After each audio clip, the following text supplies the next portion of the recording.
허알라티. 우리 다 함께 기도하겠습니다. 하나님 감사합니다. 오늘 또 하나님의 말씀을 듣고자 사랑하는 주의 자녀들이 주의 전에 모였습니다. 하나님의 말씀을 우리가 들을 때 성령께서 인도하여 주셔서 하나님의 말씀을 잘 깨달아 알게 하여 주시옵시고, 우리 마음속에 잘 간직하여서 또 이 땅에서 살아갈 때 생명의 양식이 되게 하여 주옵소서. 모든 것을 주님께 의탁합니다. 예수 그리스도 이름으로 기도 올려드립니다. 아멘. 오늘 성경 본문은 우리가 지난번에 계속 제 말씀으로 나누었던 같이 예수님께서 예루살렘으로 가는 본격적인 여정이 시작된 지점입니다. 예수께서는 예루살렘으로 가면은 자기의 죽음이 임박해 있다는 것, 십자가에서 죽으실 것을 알고 계십니다. 하지만 예수님의 제자들은 그것을 알지 못하지요. 누군가가 머지않아서 자기 인생에 닥칠 어떠한 사건들을 예고하고 있다면, 알고 있다면 그는 아마 남이 모르는 어떤 순간순간에 대해서 자기에게는 다른 어떤 중요한 의미를 부여할 수 있다고 생각이 듭니다. 예를 들면 제가 내일 무슨 일이 있다는 것을 안다면, 만약에 제가 내일 죽는다면 오늘 저녁에 저희 아이들 보고 우리 가족이 다 모여라 해서 같이 밥 먹자라고 한다면 그게 그냥 밥 먹는 의미는 아니라는 거죠. 그 당사자에게는 굉장히 의미가 있는 그런 시간이 될 것입니다. 그런 면에서 본다면은 이 예수님께서 제자들에게 오늘 질문한 너희는 나를 누구라 하느냐라는 이 질문은 그냥 예수님께서 문득 생각이 나서 물어본 질문은 아니라는 데 있습니다. 또한 이는 무엇을 의미하냐 하면은 예수님께서 이제 제자들에게 너희가 이제는 내가 정확하게 누구인지를 분명히 알아야 할 때가 왔다는 것을 의미하는 그런 질문이기도 합니다. 예수를 따라다닐 수 있습니다. 제자들과 같이 주님을 따라다닐 수 있죠. 또 우리 같이 교회를 나올 수가 있습니다. 하지만 어느 순간에는 정정 예수님이 누구인지를 알아야 할 때가 온다는 거죠. 그분이 정말 나에게 누구인지, 그분이 나에게 어떠한 존재인지를, 또 그분이 무엇을 했는지, 어떤 일을 행하셨는지를, 그것을 분명히 알아야 할 때가 있다는 겁니다. 이 믿음이라는 것은 단지 따라다니는 것만을 말하는 것이 아니라, 믿음은 알고 깨달아서 그분을 내 주인으로 삼는 것, 이것을 믿음이라고 합니다. 어릴 때는요, 아이들이 엄마 아빠를 따라다닙니다. 그냥 부모님을 졸졸 따라다니죠. 하지만 우리가 아이가 크면은 부모를 졸졸 따라다니기보다도 부모의 마음을 이해해서 행하지 않습니까? 이 마찬가지입니다. 우리 또한 주님을 따른다고 하지만 그냥 따르는 것만이 다가 아니라는 거죠. 지난주 우리가 어린이 주일이어서 아이들에게 축복하면서 찬송가 560장 찬송 불렀는데요. 이 찬양이 이런 찬양 아닙니까? 주의 발자취를 따름이 어찌 즐거운 일 아닌가, 발자취를 따라가자 기쁜 마음으로. 어린아이는 발자취를 따라가죠. 부모를 따라갑니다. 근데 이 찬송은, 찬송가 560장은 어린이 찬송이죠. 하지만 우리는 어린이를 넘어가야 한다는 거죠. 주님을 따르는 것을 넘어서 이제 주의 제자가 되어야 한다는 겁니다. 찬송가 459장에 보면은요, 이 찬송 459장은 제자의 도리라는 제목으로 분류되어 있는 찬송인데요, 이 찬양은 이렇습니다. 누가 주를 따라 섬기려는가, 누가 죄를 떠나 주를 따를까, 누가 주를 섬겨 남을 구할까, 누가 주의 띠를 따라가려네. 이 제자의 찬송은 주를 따라 누가 섬기겠느냐, 섬길 수 있느냐, 섬길 자리까지 가야 된다고 하고요. 또 죄를 떠나서 주만 따르라고 하고요. 또 주를 섬겨 남을 구원하는 데까지 이르는 것, 이것이 우리가 자라나고 성장해야 할 목적지라는 것입니다. 교회를 나오지만 나오는 것으로 만족하는 것이 아니라 우리는 진정 예수 그리스도가 누구인지를 알고 하나님의 뜻을 알고 그분을 온전한 우리 자신의 주인으로 삼아야 한다는 거죠. 또한 이 질문은요, 어느 조용한 장소에서 예수님께서 제자들에게 물은 것이 아닙니다. 오늘 본문에 보면은 주님은 이 질문을 그냥 길 중에서 물었다고 합니다. 이 말은 이 신앙 고백이라는 것은 어느 때 어느 장소에든지 할 수 있어야 하는 것을 의미합니다. 우리가 신앙 고백이라는 것이 고민하고 사람들 이것저것 눈치 보고 벼러가지고 해야지 하면서 하는 것이 신앙 고백이 아니라는 거죠. 여러분, 누구를 사랑하는데 그것을 고민하고 생각해서 사랑하지 않지 않습니까? 주님 앞에 우리가 드리는 그 신앙 고백은 그냥 툭 건들면은 그냥 자연스럽게 자동적으로 나타나는 고백이어야 한다는 거죠. 내 속에 충만함으로, 그래서 그냥 입이 열리면은 주님을 사랑하고 주님이 나의 구세주임을 고백하는 것, 이것이 우리가 오늘 본문에서 예수님께서 우리에게 주시고 싶어 하시는 말씀인지 믿습니다. 예수님께서는 제자들에게 묻습니다. 사람들이 인자를 누구라 하느냐라고 물었습니다. 제자들은 또한 지금 한간에 떠도는 사람들의 견해에 대해서 말합니다. 어떤 이는 세례 요한이라고 하기도 하고 어떤 이는 엘리야라고 하고 어떤 이는 선지자 중에 하나이다 라고 합니다 라고 예수님에게 전했습니다. 세례 요한은 왜 세례 요한이라고 사람이 생각했을까요? 이 세례 요한은 헤롯에 의해서 죽임을 당한 자입니다. 헤롯은 세례 요한을 목 자르고 난 이후에 양심의 가책을 가지고 있었습니다. 헤롯은 세례 요한이 진실한 선지자임을 알았다는 거죠. 하지만 그가 어쩔 수 없는 상황, 물론 그것도 자기의 잘못된 탐욕의 그러한 모습 속에서 세례 요한을 죽였지만 그 이후에 그는 그를 통해서 늘 양심의 끄리낌을 가지고 있었습니다. 그러던 중에 예수님의 출현을 보고 그는 예수가 세례 요한이 환생해서 나타난 사람이 아닐까라고 생각을 했다는 거죠. 인간의 양심의 죄책은요, 늘 보응과 심판을 두려워하게 만듭니다. 우리가 마음의 평안을 누리고 살기를 원한다면 늘 죄에서 우리는 피해가야 한다는 거죠. 죄를 지으면은 사람이 항상 그 죄책감에 사로잡혀 살아갑니다. 우리가 죄를 두려워해야 하는 것은 우리의 마음의 평안을 얻기 위해서라도 죄를 피해야 한다는 거죠. 또한 엘리야는 구약시대에 이스라엘을 책망했던 그러한 선지자였습니다. 이스라엘의 회복을 요구한 자였죠. 구약성경 마지막 말라기 선지자가 말한 것 같이 마지막 때가 되면 하나님께서 선지자 엘리야를 보낸다고 했습니다. 그래서 사람들은 이 예수 그리스도께서 구약 말라기 선지자가 예언했던 엘리야가 아닐까라고 생각을 했던 거죠. 그래서 사람들에게는 이런저런 어떤 분분한 의견이 있었습니다. 그런데 주님은 그 이야기를 다 듣고 난 이후에 제자들에게 묻습니다. 그러면은 사람들은 그렇게 생각하는데 너희는 나를 어떻게 생각하느냐? 너희는 나를 누구라 하느냐라고 주님께서 제자들에게 묻습니다. 근데 이 질문은 성경 66권 중에 굉장히 중요한 질문입니다. 신약뿐만 아니라 구약 모든 성경을 포함해서 중요한 질문이 여기에 나타나고 있다는 거죠. 다른 사람이 생각하는 것 말고 당신은 예수님이 누구라고 생각하느냐? 여러분, 주님이 누구입니까? 여러분들에게 주님은 어떠한 존재입니까? 주님은 제자들에게 묻습니다. 너희는 나를 누구라고 생각하느냐? 라고 물으신다는 거죠. 늘 우리에게는 이 질문이 있습니다.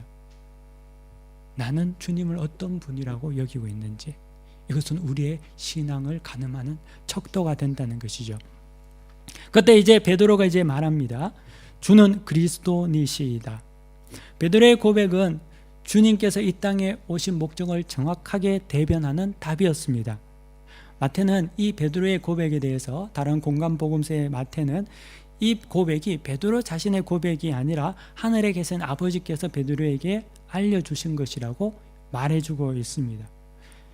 이 뜻은 예수 그리스도가 구원자임을 말합니다. 인류의 영원한 죽음에서, 죄에서, 멸망에서 구원하기 위해 오신 예수 그리스도, 다시 말하면 메시아, 세이비어, 구원자이심을 말하고 있다는 거죠. 그런데 지금 베드로는 주는 그리스도십니다라고 분명 고백을 했지만 사실 그는 입으로는 고백했는데 그 의미는 알지 못했다는데 우리가 눈여겨볼 필요가 있다는 거죠. 베드로는 고백은 정확했는데 답은 맞았지만 그 의미는 전혀 이해하지 못했다는 겁니다.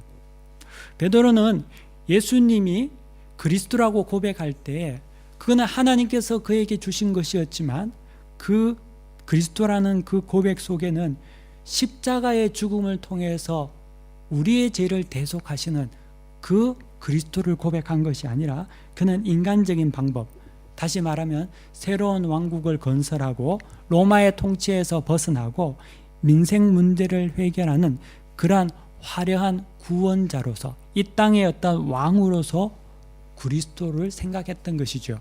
그래서 베드로에게는 답은 맞았지만 사실 그 답의 풀이는 틀린 것이 되고 말았습니다. 우리가 수학 문제를 풀 때 답은 맞지만 풀이식이 틀릴 때가 있지 않습니까? 이렇듯 베드로는 고백은 맞았지만 의미는 이해하지 못했다는 데 있는 거죠. 우리가 어떤 일을 할 때요, 우리가 많은 일을 하고 치적을 쌓을 수가 있습니다. 하지만 그 또한 우리는 하나님께서 우리에게 은혜를 주셔서 하셨다라는 것을 고백할 수 있는, 인정할 수 있는 자가 되어야 합니다. 베드로의 고백이 칭찬받는 고백이었지만 사실 그 고백 또한 하나님께서 그에게 주신 것이듯이 성도의 태도는, 삶의 모든 태도는 우리가 많은 일을 행하지만 그것이 나의 능력과 나의 치적은 아니라는 거죠. 하나님께서 할 수 있는 능력을 주신 겁니다. 할 수 있는 조건을 주신 겁니다. 할 수 있는 지혜를 주신 거죠. 하나님께서 주신 겁니다. 그렇기 때문에 우리는 늘 겸손히 하나님의 영광을 나타내어야 할 필요가 있습니다. 또한 예수를 고백했지만 그 고백이 틀릴 수 있다는 것을 보여주고 있습니다. 베드로는 주는 그리스도시요 하나님의 아들이라고 고백했지만 그 내용이 완전히 틀렸다는 거죠.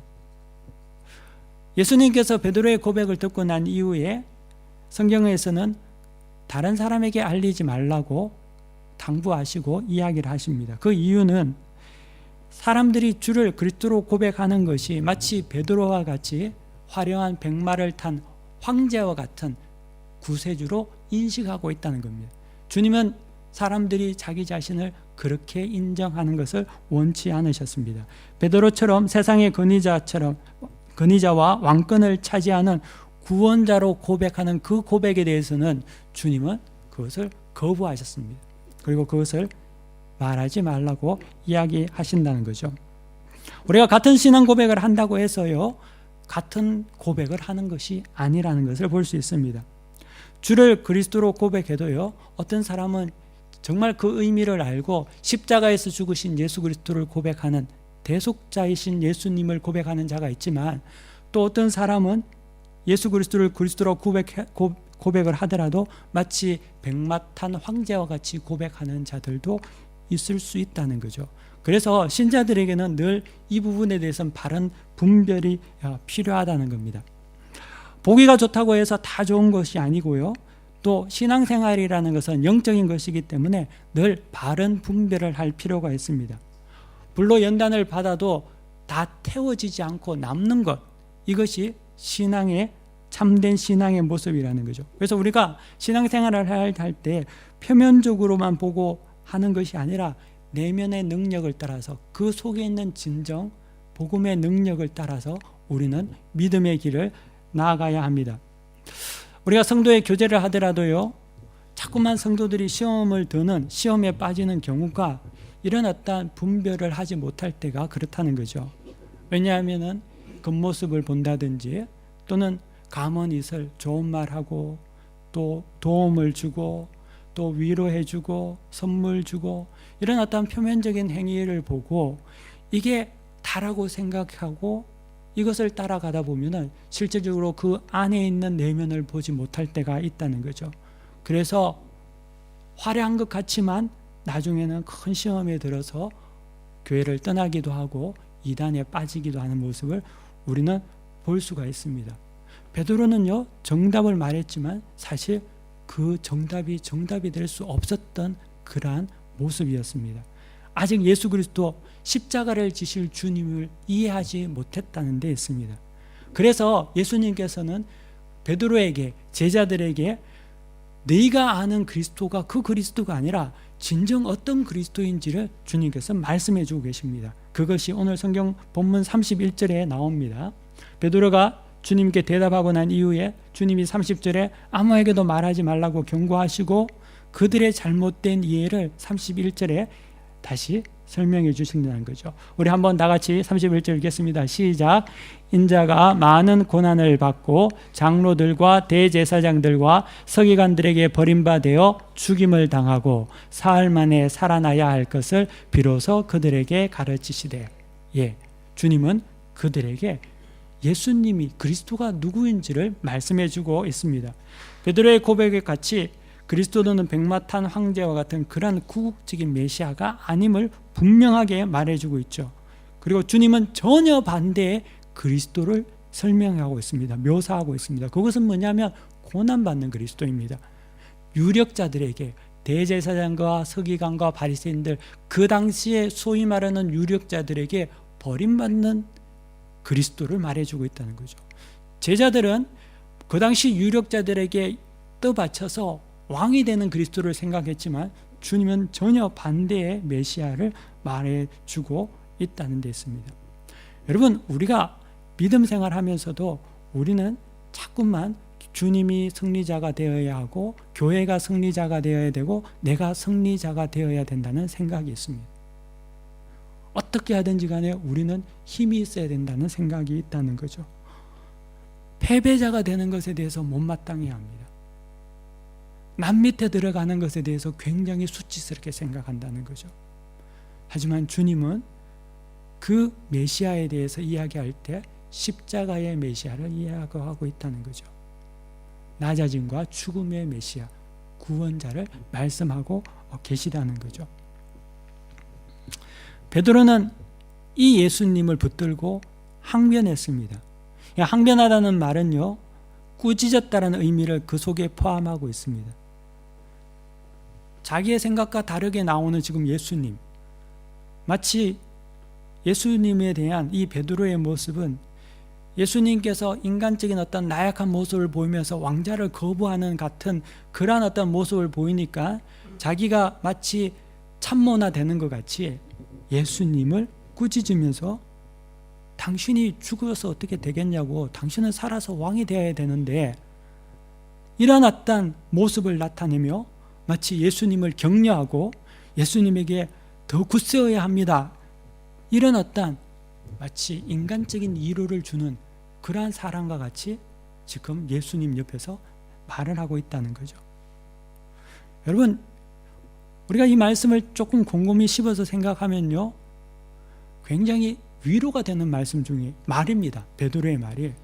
왜냐하면 내가 이제 십자가의 죽음에 대해서 세상에서 무시당하고 치욕으로 이제는 정말 사람들에게 버림받는 그런 어떤 자리로 가야 하는데 베드로가 위로하고 있지 않습니까? 그게 무슨 말입니까? 주님은 높아져야죠. 주님은 우리의 왕이 되셔야 되지 않습니까?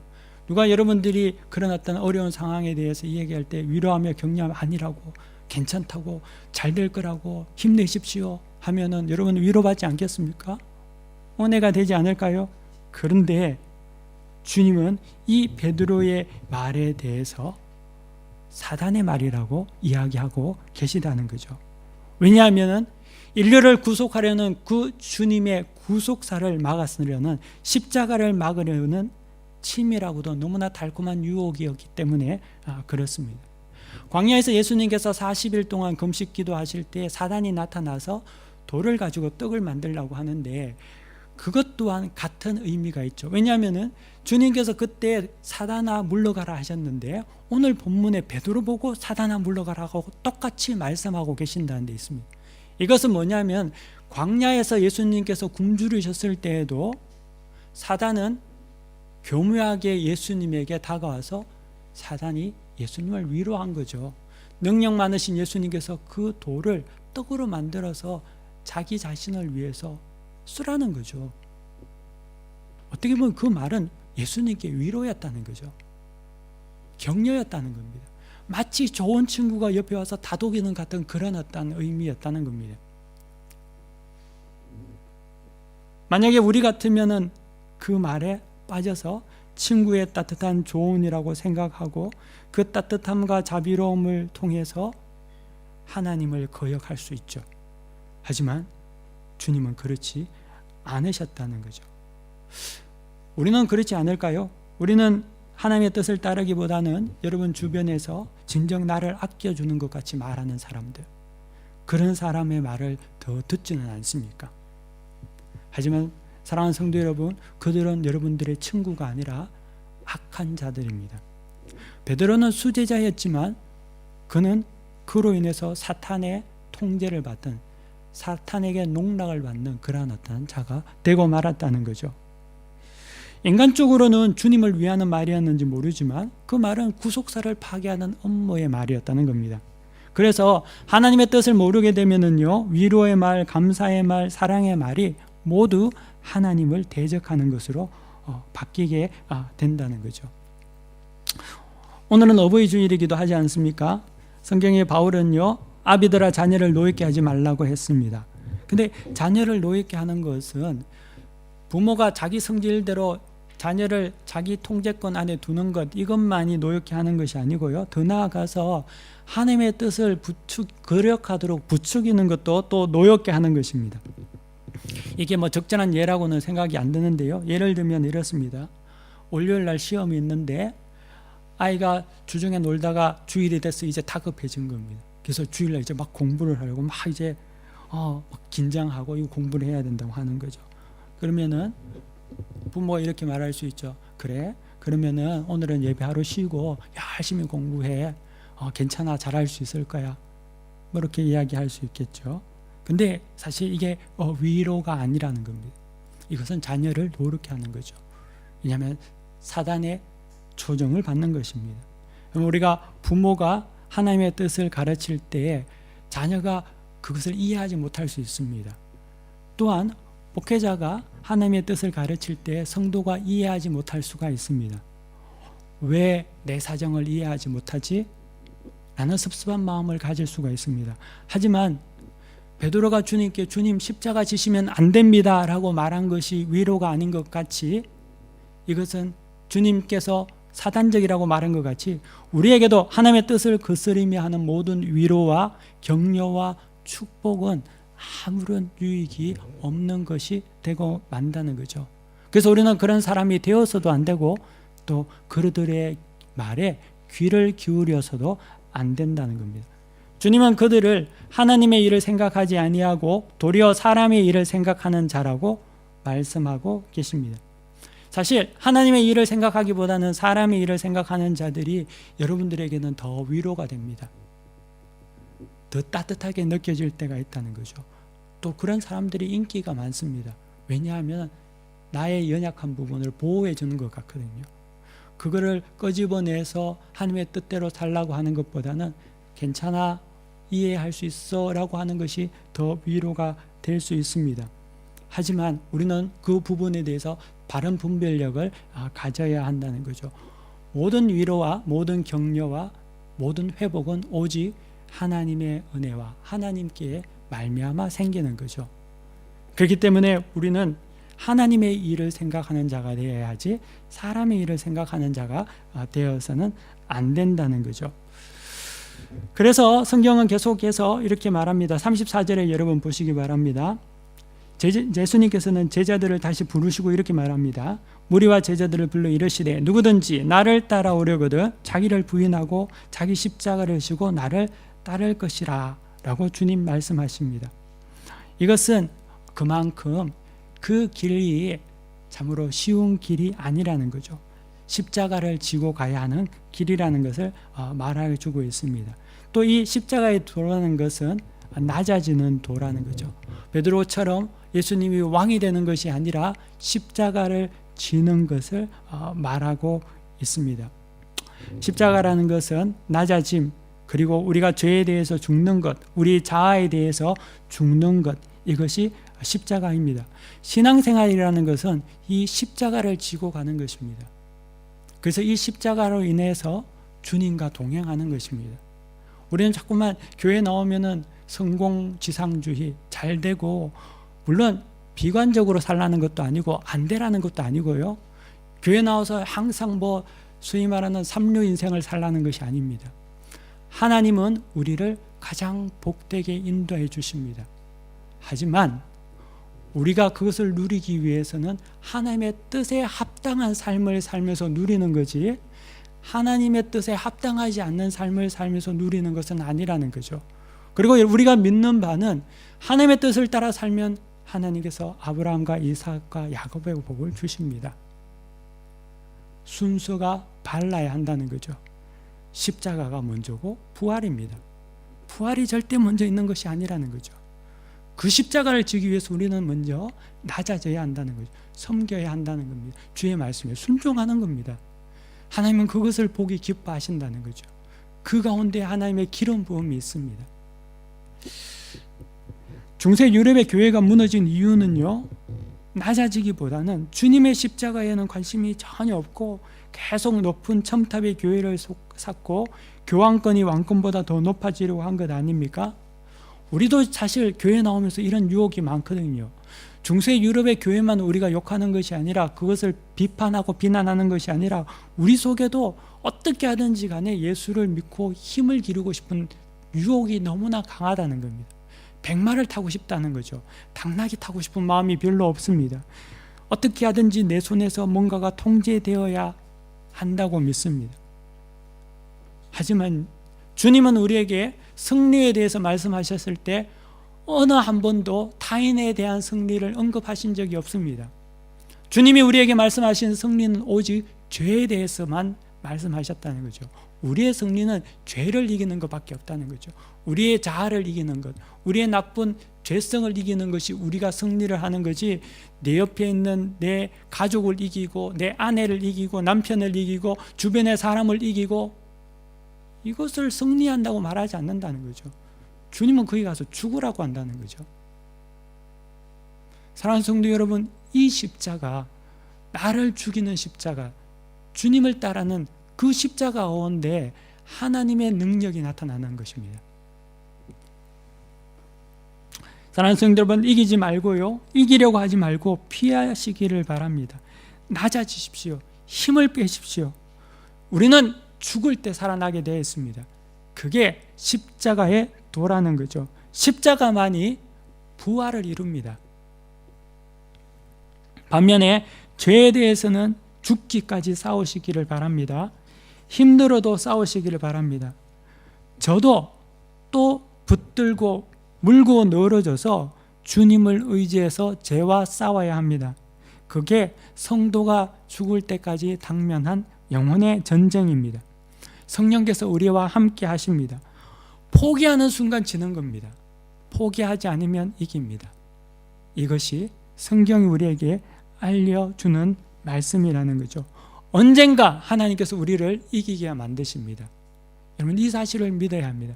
우리의 싸움은, 죄에 대한 싸움은 끝까지, 죽기까지 싸우는 것입니다.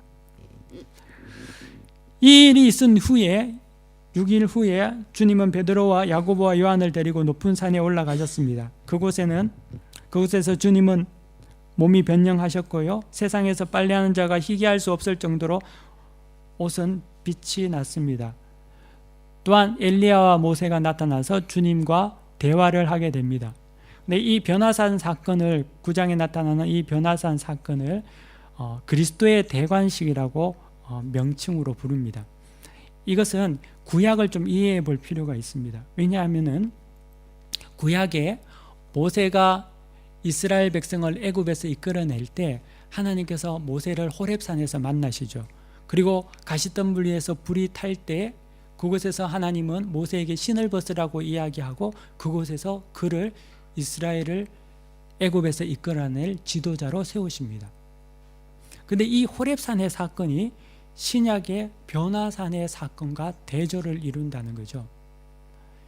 예수님께서 이 변화산에서 모세와 엘리야를 만나서 십자가 죽음에 대해서 의논하시고, 과거 구약은 소위 말하는 하나의 예표로서 한 민족이 애굽에서 나오는 거였지만, 자유를 얻는 거였지만, 이 변화산의 사건은 구세주 예수 그리스도께서 인류의 죄를 꺼지고 자유케 하시고 우리의 모든 속박에서 해방하신다는 그 의미를 가지고 있는 것이 변화산의 사건입니다. 그래서 이 구약과 신약은 대조로 이룹니다. 그 구약의 주인공이었던 모세가 신약의 예수님을 만나고 있습니다. 그리고 여기서 또 우리가 눈여겨봐야 될 것은요, 오늘 본문에서는 나타나지 않는데 이 공관복음 누가복음 9장 31절에서는 이 변화산의 사건에 대해서 모세와 엘리야와 예수님께서 나눈 대화에 대해서 적고 있습니다. 오늘 마가의 복음에서는 내용을 담지 않고 있지만 누가복음에서는 이렇게 적혀 있습니다. 예수님과 모세와 엘리야에 나온 내용을 적고 있는데, 이는 예루살렘에서 별세하실 것에 대해서 논했다라고 누가는 정확하게 기술하고 있다는 거죠. 그런데 이 별세라는 단어가 헬라어로는 엑스돈이라는 단어입니다. 근데 이 엑소돈의 원형은 엑스도스라는 거죠. 엑스도스는 출애굽기거든요. 그러니까 지금 모세가 애굽에서 이스라엘 백성을 끄집어내는 것을 엑스도스라고 하는데, 누가는 예수님의 죽음을 엑스돈, 엑스도스, 끄집어내고 있다고 하는 거죠. 이게 뭐냐면 인류의 죄를 이제는 사단의 권세에서 우리를 해방시킨다는 의미로 십자가를 묘사하고 있다는 것입니다. 예수님께서 십자가에서 죽으심은 그분께서 분명하게 제자에게 말한 것 같이 모든 인류를 해방케 하기 위한 십자가의 능력이었습니다. 그것은 칼이나 총이나 힘으로 되는 것이 아니었죠. 주님은 이것을 지금 변화산에서 그들과 함께 나누고 있습니다. 이 광경을 본 제자들은 너무나 두렵고 정신이 나갔습니다. 왜냐하면 이 변화산이 마치 천국의 모형이었거든요. 예수님과 엘리야와 모세 믿음의 선조들이 와 있고, 또 성경에 보면은 구름이 그들을 덮었는데, 이 구름이라는 것은 구약이나 신약에서 항상 이 구름은 하나님의 임재를 나타낼 때 사용되었습니다. 이스라엘 백성이 출애굽해서 나올 때 불기둥, 구름 기둥으로 하나님께서 그들에게 임재하셔서 보호하신 것 같이 오늘 변화산에도 구름이 임했죠. 예수님께서 십자가에 돌아가셨을 때 구름이, 하늘에 어두운 구름이 끼었다고 합니다. 이것은 하나님의 임재를 나타내고 있습니다. 그래서 지금 이 변화산은 하나의 천국의 모형이 지금 된 거죠.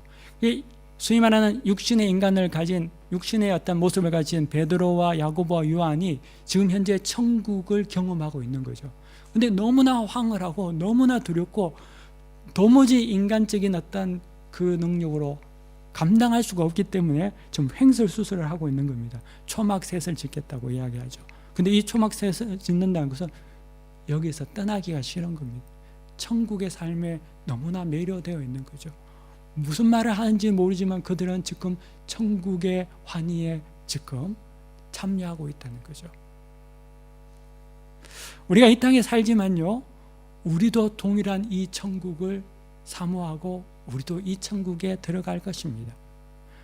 우리는 아직까지 경험하지 못했기 때문에 이 땅이 다인 것 같이 하지만, 마치 베드로가 야고보와 요한이 그것을 경험했을 때 그들이 그곳에 흠뻑 매료되었던 것처럼 우리 또한 그 천국의 소망을 가지고 있다는 거죠. 우리는 이것을 잊어먹어서는 안 된다는 거죠. 그리고 예수님께서 대화가 끝나고 난 이후에 모든 믿음의 선조들은 사라지고 천국의 황홀과 전율은 사라지고 예수님만 홀로 덩그러니 남으셨습니다. 제자들은 예수님과 함께 그 산에서 내려옵니다. 이것은 신앙의 길이라는 것은, 십자가의 길이라는 것은 우리가 천국을 사모하고 살아가지만 우리가 늘 천국에 있는 것이 아니라 이 땅에서 살아갈 때 우리의 삶은 마치 예수님처럼 홀로 하나님을 의지하면서 걸어가야 할 삶을 말해주고 있습니다. 신앙의 길, 십자가의 길은요, 혼자 가는 길이죠.